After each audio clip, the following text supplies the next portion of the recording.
book. You have a new book out. What is the title? The Daily Laws. Yeah. So let's roll back a little bit from into 48 and then roll into the new one. So break down some of maybe the most important laws. There's 48. I mean, I'd love to talk about all 48, but maybe pick a couple that really stand out to you as useful in the context of, again, my audience, these are people that read Inc. magazine. These are go-getters. These are men and women who are ambitious and trying to just crush life, at the same time trying to enjoy it and not work for assholes. How do they hold their own? How do they keep their power?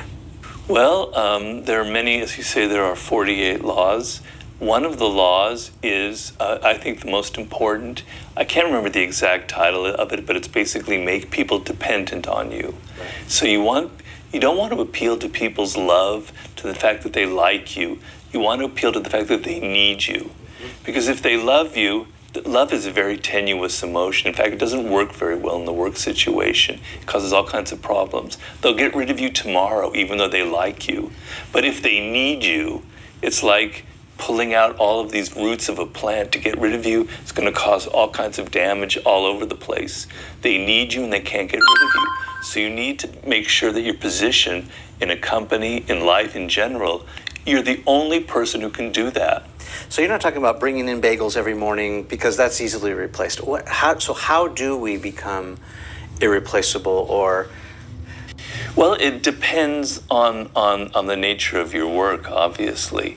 I mean, I talk in that particular chapter of several strategies. So let's say you're in a corporation, you kind of don't just depend on one person. You just aren't just necessary to the boss, but you spread yourself out to 3 or 4 different networks.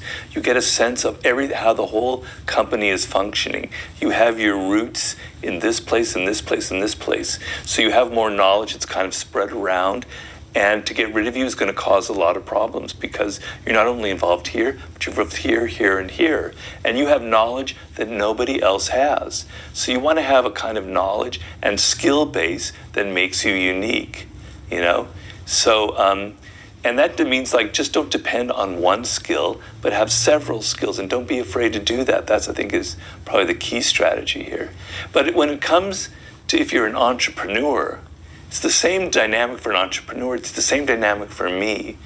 The way you make yourself necessary and others dependent on you is to be the only person who can do this job. You are so unique. There's only one Elon Musk. There's only one Steve Jobs, right? They're irreplaceable. They're not afraid to be themselves, have their own style. And so, that's what secures their position. So if I wrote books like everybody else, I wouldn't have that position of power.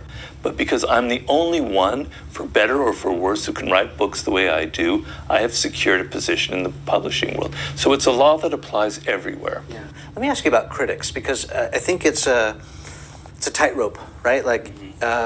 You're walking this fine line of being abrupt or brash, or, it seems like the more